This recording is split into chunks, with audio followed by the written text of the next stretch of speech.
The Greek Way to Western Civilization by Edith Hamilton. Chapter 7, Aristophanes and the Old Comedy.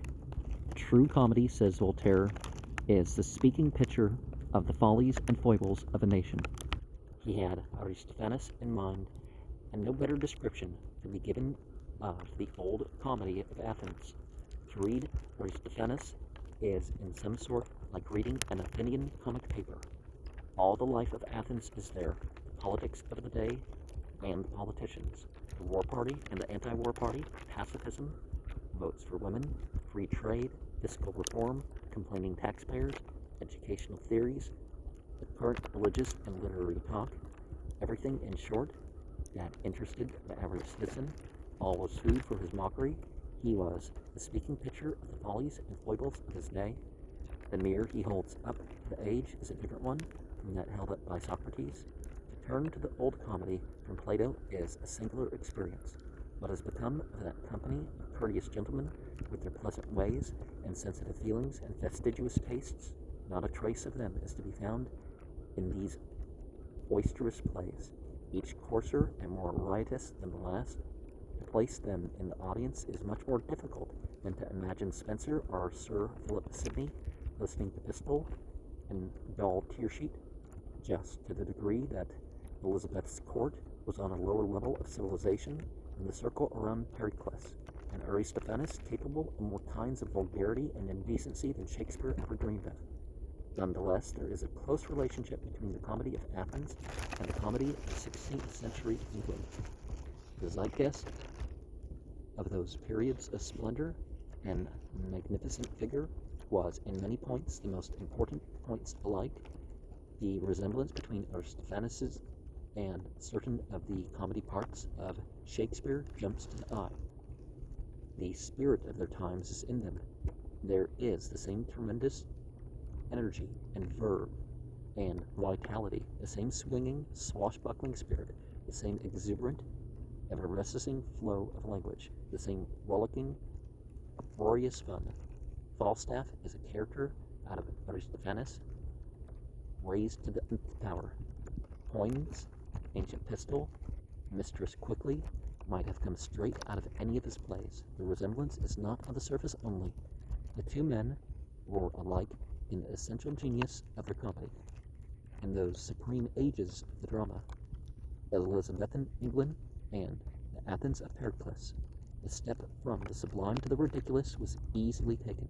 Uproarious comedy flourished side by side with gorgeous tragedy, and when one passed away, the other passed away too. There is a connection between the sublime and the ridiculous, Aristophanes' comedy, and preeminently Shakespeare's comedy, and theirs alone has a kinship with tragedy.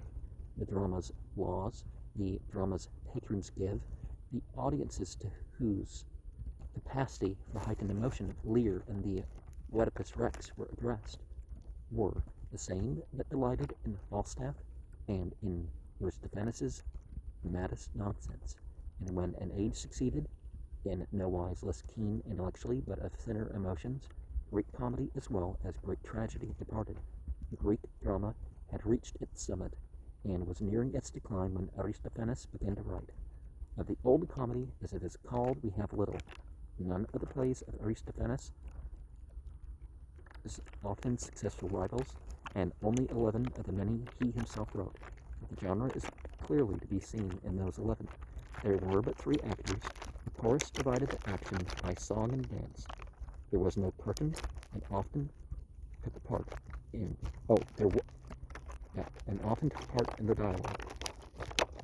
About halfway through, the plot, of very loose matter at best, came practically to an end, and the chorus made a long address to the audience, which aired the author's opinions and often had nothing to do with the play. One thinks of the voiceovers in shows like Dexter and all that sort of stuff. But the thing having nothing to do with the play, that's the sort of thing that's like an after effect on some of these shows, like daytime talk shows or something. After that, the follow scenes more or less connected, a dull picture this of a brightly entertaining reality. Nobody and nothing escaped the ridicule of the old comedy. The gods came in for their share, so did the institutions dearest to the Athenians, so did the most popular and powerful individuals, often by name. The freedom of speech is staggering to our ideas. In the passages that follow, the meters of the originals have been reproduced, as they are an essential part of the comic effect.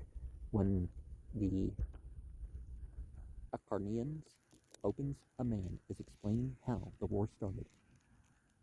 For men of ours, I do not say the city. Remember that I do not say the city, but worthless fellows, just bad money, coins no mint has ever seen, kept on denouncing the men of Megara. Trifles, I grant, are away here, but some tipsy youngsters then go steal from Megara a hussy there. Then men of Megara come here and steal 2 of Aspasia's minxes, and those 3, no better than they should be, caused the war. For then in wrath Olympian Pericles thundered and lightened and confounded Greece, enacting laws against the Megarians that sounded just like drinking songs. But it was not only the great who had cause to feel uneasy. Any man might suddenly find himself mocked at by name. The Wasps opens with 2 servants discussing their master's father. First slave, he's got a strange disease nobody knows, or will you try a guess? Looking at audience. Amanias, down there, for mate's son, says it's a dice disease, but he's quite off. Second slave, all diagnosing from his own disease. First slave, but Socios here in front declares he knows that it's a drink disease. Second slave, no, confound it, that's the disease of honest gentlemen. The names, of course, were changed as the audience changed in a town that was small enough for everyone to know everyone else. The possibilities the method offered were endless. The best known of Aristophanes' plays are The Birds, where Athens is shown up in contrast to the utopian city. The birds build in the clouds. The frogs, a parody of popular writers. The clouds, which makes fun of the intelligentsia, and Socrates, who walks on air and contemplates the sun. And 3 plays about women, the Thesmophorias Usa, the Lysistrata, and the Ecclesiasusa, in which the women take hold of literature, the war, and the state, to the great betterment of all. The characters have little in common with Plato's, the delightful host with the symposium. The courteous, witty Agathon is a different person as seen by Aristophanes. The Thesmophori as Usa, Euripides, an elderly man, Menesilochus, are walking along the street. Euripides, that house is where great Agathon is living, the tragic poet. Menesilochus, Agathon, don't know him. Euripides, why he's the Agathon. Menesilochus, interrupting, a big dark fellow, eh? Euripides, oh no, by no means. Haven't you ever seen him? But let us step aside. His servant's coming. He's got some myrtle and a pan of charcoal. He's going to pray for help in composition. Servant, let sacred silence rule us here. Ye people all, lock up your lips. For the muses are reveling there within. The queens of poetry making. Let the air be still and forget to blow, and the grey sea wave make never a sound. Menesilochus, stuff and nonsense. Euripides, will you be quiet? Servant, scandalized, what's this that I hear? Menesilochus, oh, just as you said, it's the air that's forgetting to blow. Servant, he's making a play, first the keel he will lay, with neatly joined words all new. In the bottom he'll round and chisel the sound, and fasten the verses with glue. A maxim he'll take, and an epithet make, and call by new names what is old. He'll form it like wax, and fill in the cracks, and cast it at last in a mold. Enter Agathon. He has on a silk dress, and his hair is in a knot. Menesilochus, who are you? Were you born a man? No, you're a woman surely.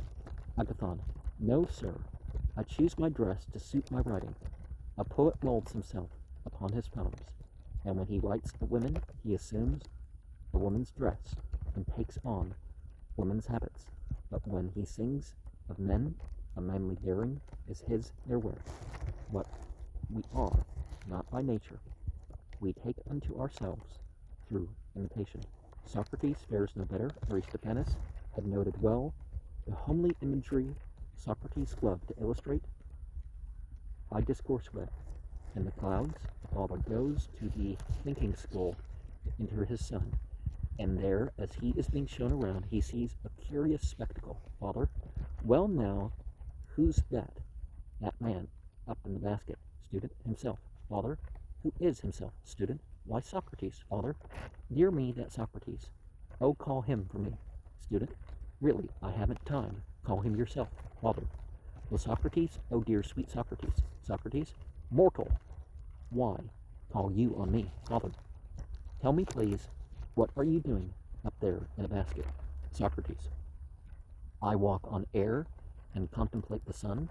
I could not search into celestial matters unless I mingled with the kindred air. My subtle spirit here on high. The ground is not the place for lofty speculations. The earth would draw her essence to herself.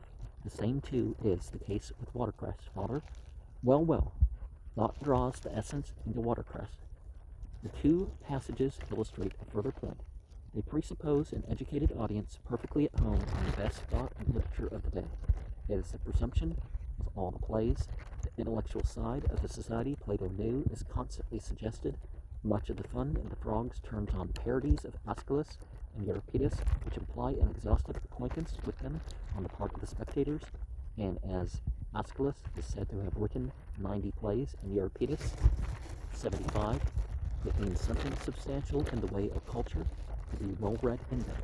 Occasionally, too, we catch a far-away glimpse of people by whom the arts are taken seriously. In the clouds, the father who entered his son in Socrates' thinking school finds him much the worse, therefore.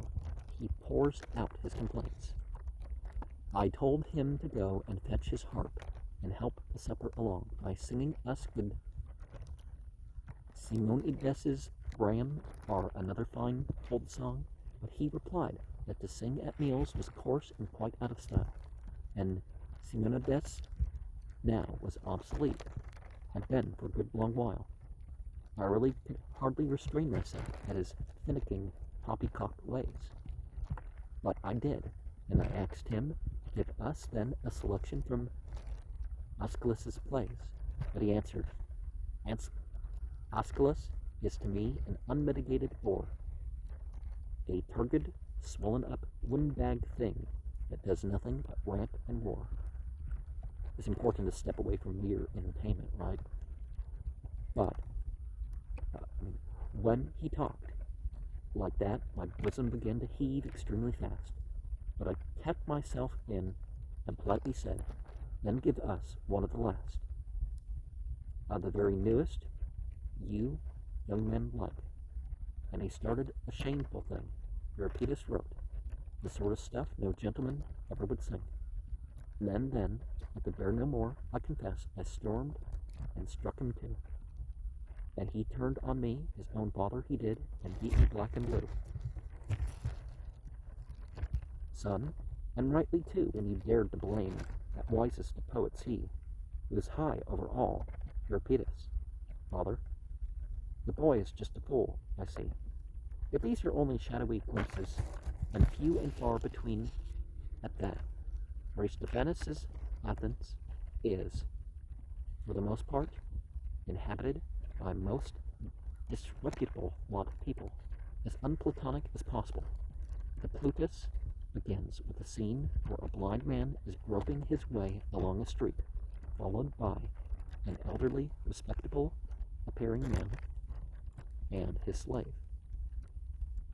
The slave asks his master, why are they following a blind man? Carmilus, I'll tell you why. Straight out. Of all my slaves, I know you are the best, most constant thief. Well, I have been a good religious man, but always poor, no luck, slave. And so you have Tremulous, while a church robber and those thieves who live on politics get rich, slave. And so they do. Cremulous. So then, I went to ask, not for myself. I've pretty well shot all my arrows now. But for my son, my only son, I prayed that he might change his ways and turn into a scoundrel, wicked, rotten through and through, and so live happily forever after. The god replied, the first man I fell in with to follow. Slave. Yes, quite good, of course. A blind man can see it's better nowadays to be a rotten scoundrel. The man in front proves to be wealth himself, not aware of his power because he is blind. The two others proceed to enlighten him. Cremulous, why, everything there is just wealth's slave. The girls now, if a poor man comes along, will they look at him? But just let a rich one, and he can get a deal more than he wants. Slave. Oh, not the sweet, good, modest girls. They never would ask a man for money. Cremulous. No, what then? Slave. Presents, the kind that cost a lot, that's all. Or maybe just something shiny that doesn't cost a lot. Cremulous. Well, all the voting's done for wealth, of course. You mean our battleships. You own our army. When you're an ally, that side's sure to win. Nobody ever has enough of you. While all things else a man can have too much of love. Slave. Of loaves? Cremulous. Of literature? Slave. Of candy? Cremulous. Of fame? Slave. Of figs? Cremulous. Of manliness? Slave. Of mutton. This kind of invective has a certain familiar ring in our ears. Writers who hold their own country and their own times to be the worst possible ever can, it appears, trace their descent back through a great many centuries. The playwright, most like Aristophanes, the man whose sense of humor was most akin to his, lived in an age as unlike his as Shakespeare's was like it. The turbulent democracy that gave birth to the old comedy, and the England over whose manners and customs Queen Victoria ruled supreme, had little in common, and yet the mid-Victorian Gilbert of Pinafore fame saw eye to eye with Aristophanes as no other writer has done. The differences between Aristophanes and Gilbert are superficial. They are due to the differences of their time. In their essential genius, they are alike. The unknown is always magnificent. Aristophanes wears the halo of Greece, and is at the same time softly dimmed by the dust of centuries of scholarly elucidation. A comparison, therefore, with an author familiar and beloved, and never really thought about, wears a look of irreverence and also of ignorance. Dear nonsensical Gilbert, and the magnificent Aristophanes, poet, political reformer, social uplifter, philosophical thinker, with a dozen titles to immortality, how is it possible to compare them? The only basis for true comparison, Plato says, is the excellence that is peculiar to each thing. Was Aristophanes really a great lyric poet? Was he really bent on reforming politics or ending democracy? Such considerations are beside the point. Shakespeare's glory would not be enhanced if Hamlet's soliloquy was understood as a warning against suicide, or if it could be proved that in Pericles he was attacking the social evil.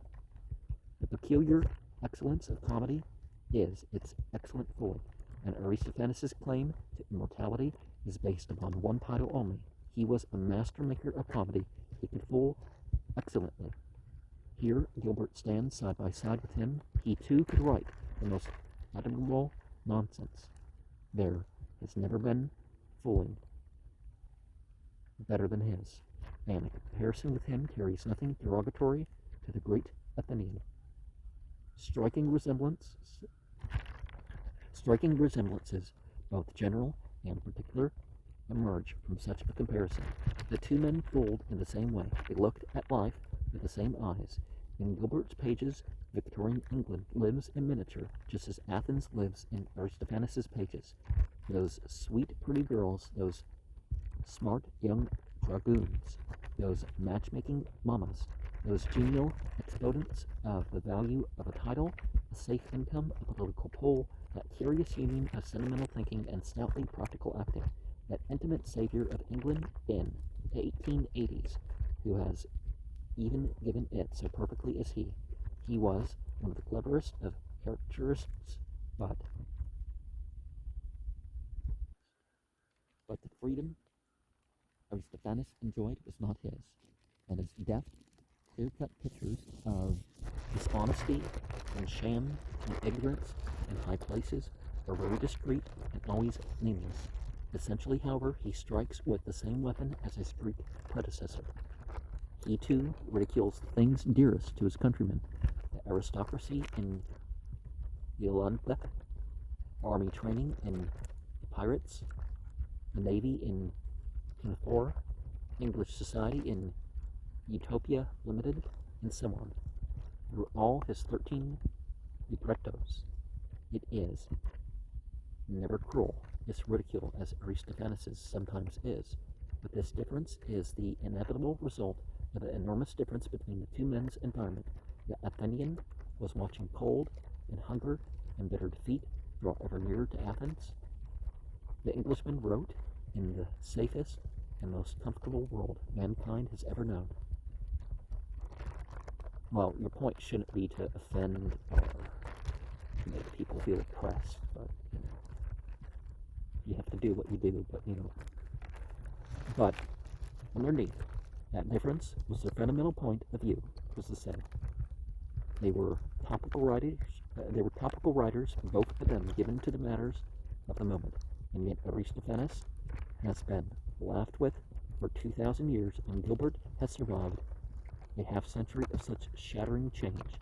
His England seems almost as far away from us. They saw beneath the surface of the passing show. They wrote of the purely ephemeral, and in their hands it became a picture of not the follies and foibles of a day and a nation, but of those that exist in all nations, in all ages, and belong to the permanent stuff of human nature. Of two, Aristophanes has a bigger canvas, leagues to Gilbert's inches. The yardstick is not a measure of art, and the passages that follow will show how closely they resemble each other in the quality of their humor. It is true that Aristophanes wrote for an audience on a higher level intellectually, and Gilbert's made up the keenest minds, the most discriminating critics the theater has ever known. It would be impossible to imagine the Victorians listening devoutly to hundreds of lines on end that were nothing except exquisitely skillful parodies of Browning and Tennyson. In the vital matter of an audience, the Athenian was greatly more fortunate than the Englishman, and his plays have inevitably far wider scope. Nonetheless, it remains true that while the difference in their intellectual appeal may quite well have been due to the difference between the people each wrote for, their resemblances are far more striking and are certainly due to a close kinship of spirit. Even in matters of technique, which is wont to vary so greatly from age to age, there are many similarities to both men. The fooling is the point, not the plot.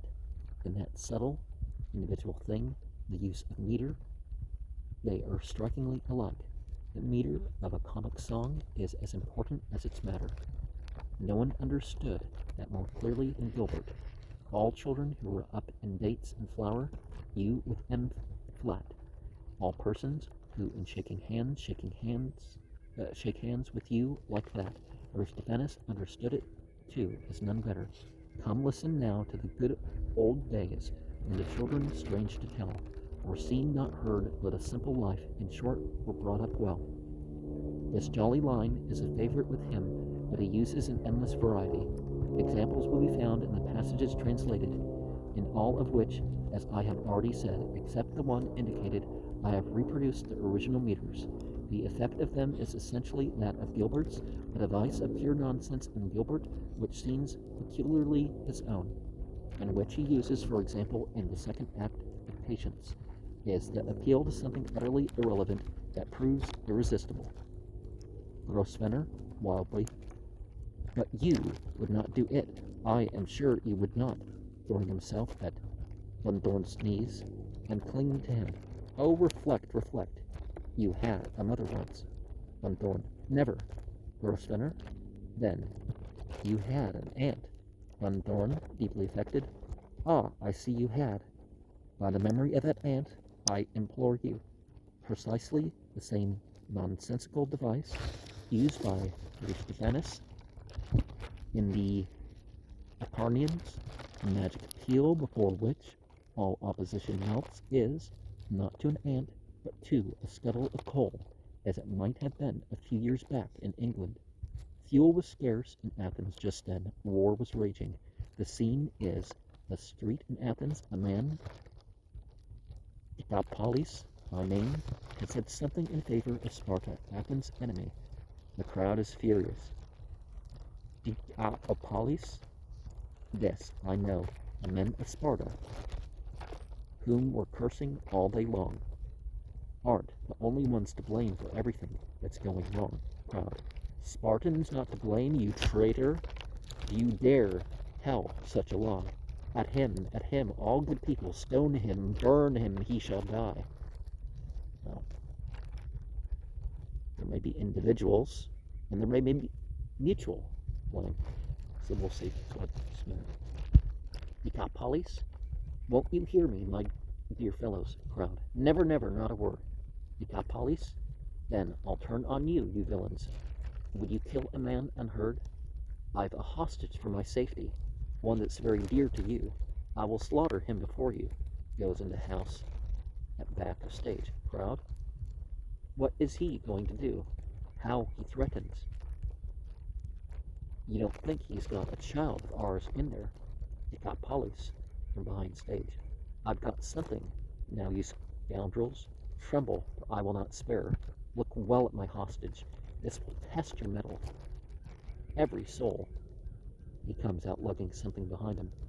Which among you has true feeling for a scuttle full of coal?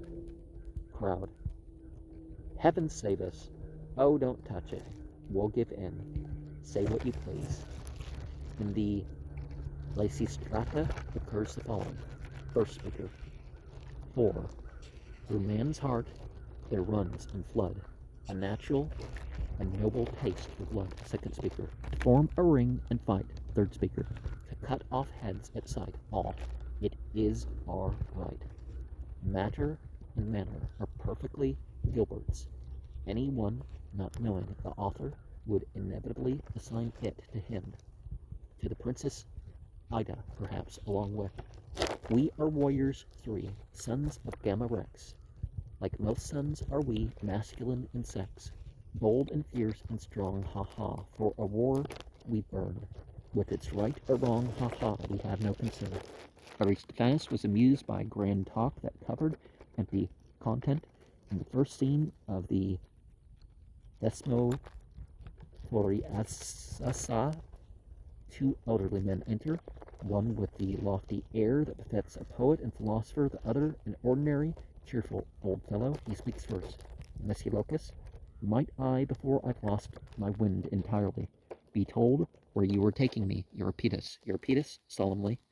You may not hear the things which presently you are to see. Messilocus, what's that? Say it again.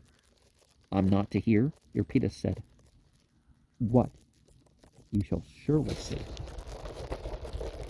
Messilocus, and not to see, Eupetus, the things you must needs hear, Messilocus. Oh, how you talk. Of course, you're very clever. You mean I must not either hear or see, Eupetus. They too are twain, and by their nature diverse, each one from other, Messilocus. What's that, diverse, Eupetus? Their elemental parts are separate, Messilocus. Oh, what it is to talk to learned people. Gilbert was amused by the same thing. In the second act of The Princess Ida, in the first scene, is the hall of the Women's University. The principal has been addressing the faculty and students, and as she finishes, asks, who lectures in the Hall of Arts today? Lady Blanc. I, madame, on abstract philosophy. There I propose considering at length 3 points The is, the might be, and the must.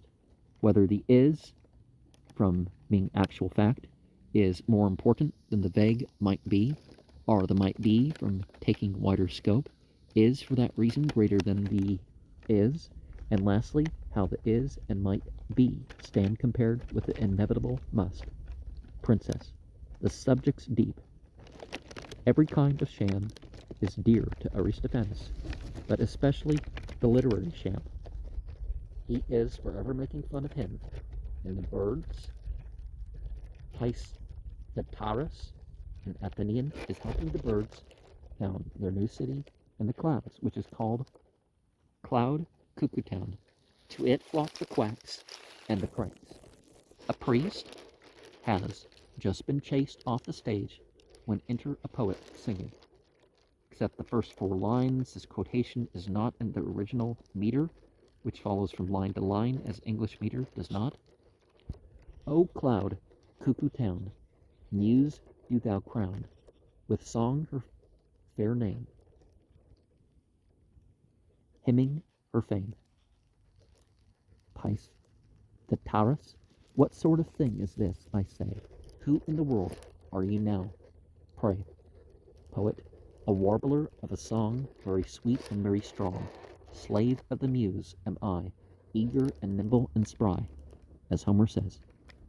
Pice the Taurus, does the muse let her servants wear that sort of long untidy hair? Poet, O we who teach the art of the drama, whole or part, servants of the muse must try to be eager and nimble and spry, as Homer says. Pice the Taurus, that nimbleness, no doubt, is why you're all in rags.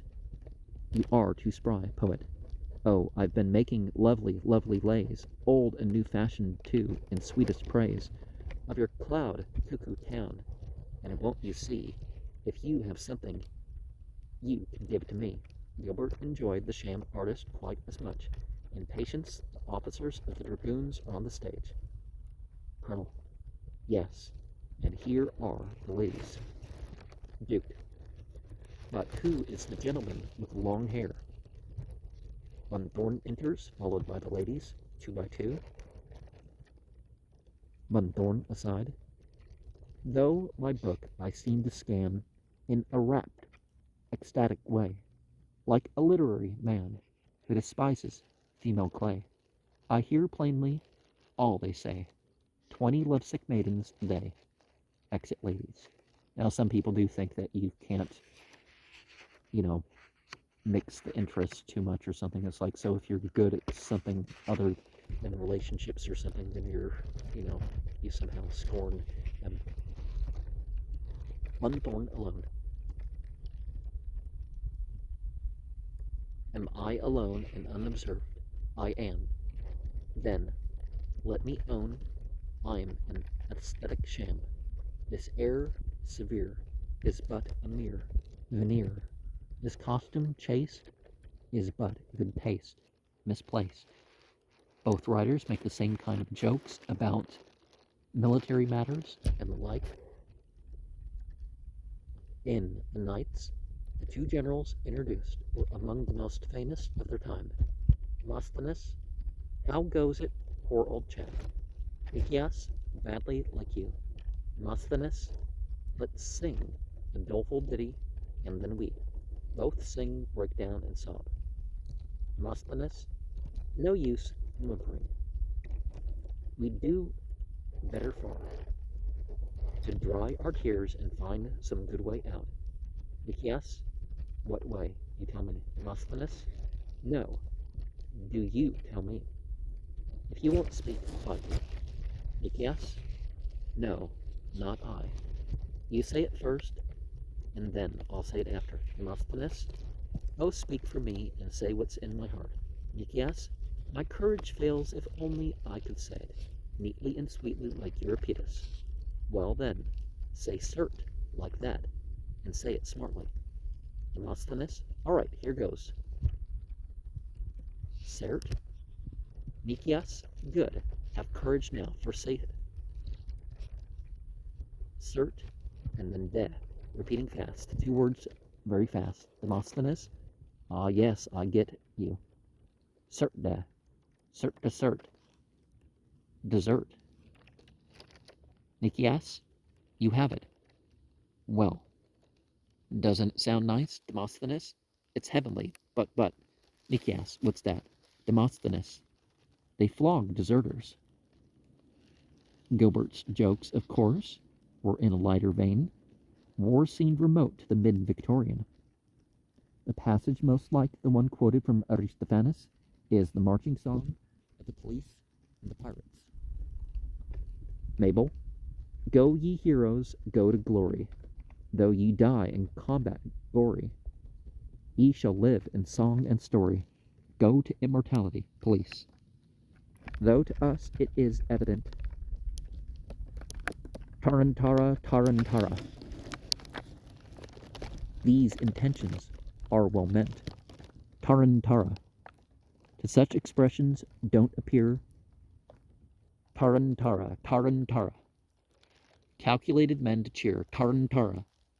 Who are going to meet their fate in a highly nervous state. Tarantara. Politicians in Athens and in London seem very much the same. In the Brutus, a slave, Carion meets one. He asks, you're a good man, a patriot, politician. Oh yes, if ever there was one. Carion, and, as I guess, a farmer, politician. I, Lord save us. I'm not mad. Carion, a merchant then? Politician, ah, sometimes I have had to take that trade up as an alibi. Carion. You've some profession, surely, politician? No, not I. Carion. How do you make a living, politician? Well, there's several answers to that. I'm supervisor general of all things here, public and private too. Carion. A great profession, that. What did you do to qualify for it, politician? I wanted it. So, Gilbert in the Song of the Duke and Duchess in the Gondoliers, to help unhappy commoners and add to their enjoyment, affords a man of noble rank, congenial employment. Of our attempts we offer you examples illustrative. The work is light, and may I add, it's most remunerative. Small titles and orders from mayors and recorders I get, and they're highly delighted. MPs, baroneted,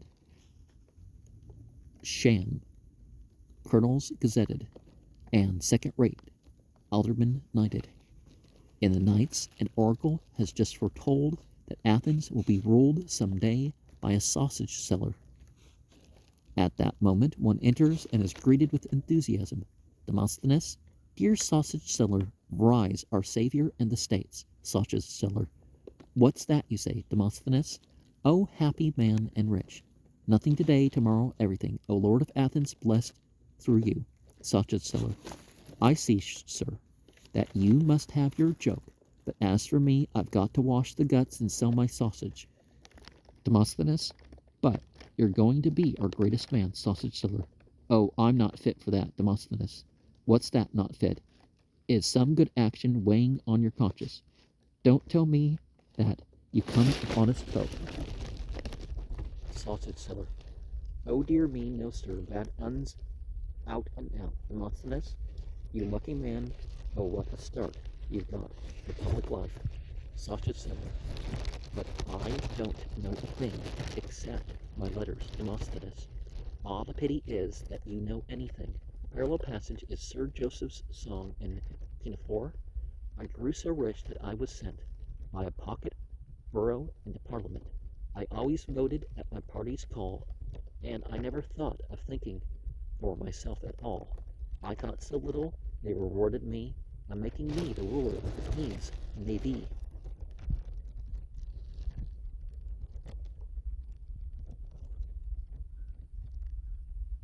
The woman joke, of course, is to the fore with both men. It is ever with us. plus to change plus est, la même chose. Any number of passages might be selected. The Song of the Duchess in the Gondoliers is completely in the customary style. On the day when I was wedded to your admiral sire, I acknowledge that I dreaded an explosion of his ire. I was always very wary, for his fury was ecstatic, his refined vocabulary most unpleasantly emphatic, giving him the very best and getting back the very worst. That is how I tried to tame your great progenitor at first.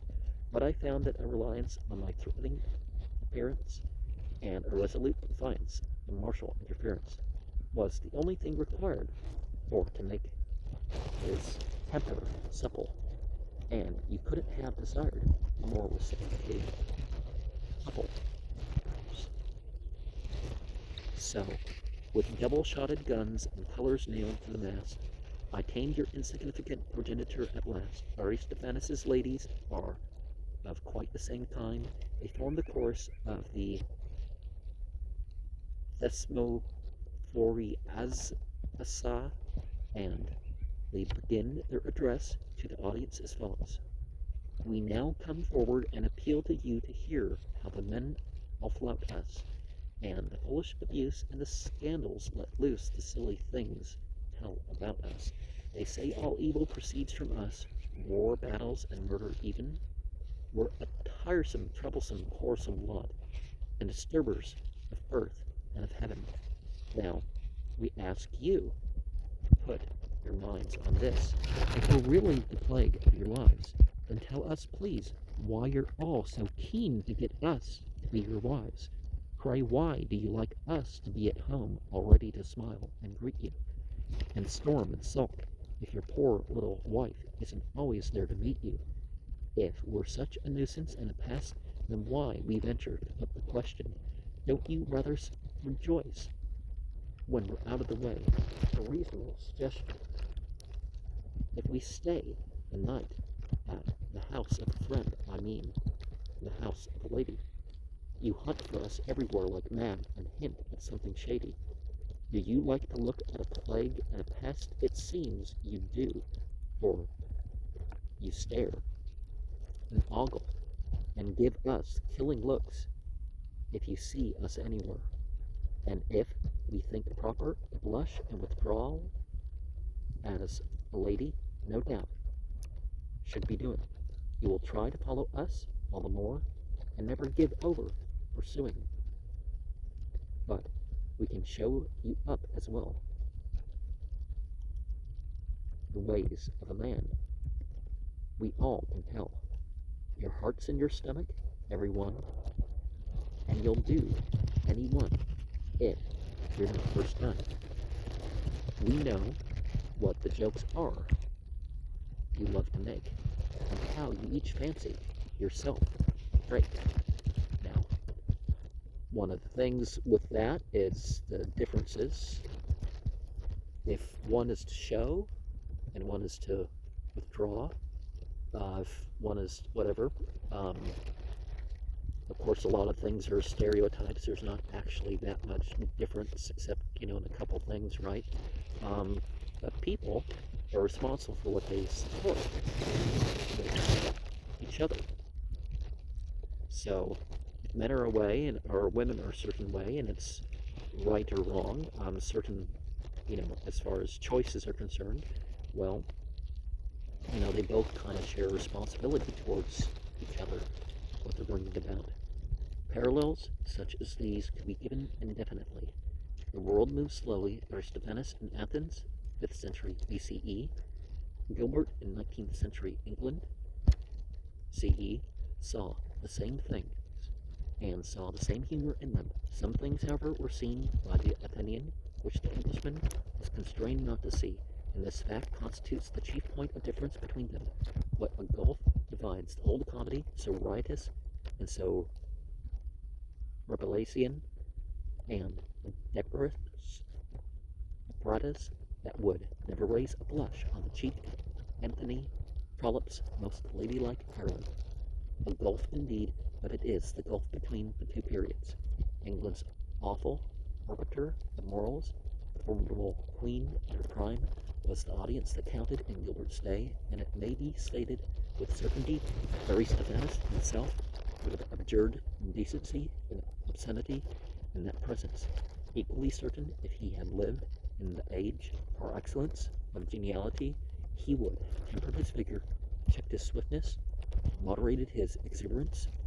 Gilbert is, in Aristophanes, plentifully watered down, a steady and stolidly jolly bank holiday every day Aristophanes, a mid-Victorian Aristophanes. The question is irresistibly suggested. If Gilbert had lived in those free-thinking, free-acting, free-speaking days of Athens, so different from the home life of our own dear queen, would he too have needed a Lord High Chamberlain, and purged his native stage beyond a question of risky situation and indelicate suggestion? There are indications that point to the possibility, had he not been held down by the laws of Victorian patronage that the drama gave, he could not but submit to these limitations, and only rarely, by a slip as it were, is a hint given of what he might have done if there had not always been beforehand the fear of that terrible pronunciamento. We are not amused, but Aristophanes' audiences set no limits at all. While Plato's characters found among them the meditative Phaedrus, the gentle-mannered Agathon, Socrates, the philosophic himself, beyond all question, they sat in the theatre for hours on end, applauding a kind of Billingsgate Falstaff at his worst, never approached, listening to violent invectives against the men and the women of Athens as a drunken, greedy, venial, vicious lot, laughing at jokes that would have put Rabelais to the blush. Such a theatre, to our notions, is not a place, gentlemen of the Platonic stamp would frequent. A plight, the air comedy, would be the kind of thing best suited to them, or if they must have improprieties to divert them, they should be suggested, not shouted. But our Athenians were not French 17th century nobles, nor of Schnitzler's 20th century Vienna. They were vigorous, hearty men, lovers of good talk, but talk with a body to it, and lovers quite as much of physical prowess, hard-headed men too, who can drink all night and discuss matters for clear heads only, realists as well, who were not given to drawing a veil before any of life's facts. The body was of tremendous importance, acknowledged to be so, quite as much as the mind and spirit. Such were Plato's gentlemen, and such were Aristophanes' audiences. The comic theatre was a means of working off the exuberant energy of abounding vitality. There were no limitations to the subjects it could treat, or the way of treating them. The result is that the distinctive quality of the old comedy cannot be illustrated by quotation. The most characteristic passages are unprintable. Something completely indecent is caricatured, widely exaggerated, repeated in a dozen different ways, all fantastically absurd and all incredibly vulgar. The truth is that the jokes are often very funny. To read Aristophanes through at a sitting is to have Victorian guidepost laid low. He is so frank, so fearless, so completely without shame. One ends by feeling that indecency is just a part of life, and a part with especially humorous possibilities. There is nothing but peeping Tom anywhere, no sly whispering from behind a hand. The plainest and clearest words speak everything out unabashed.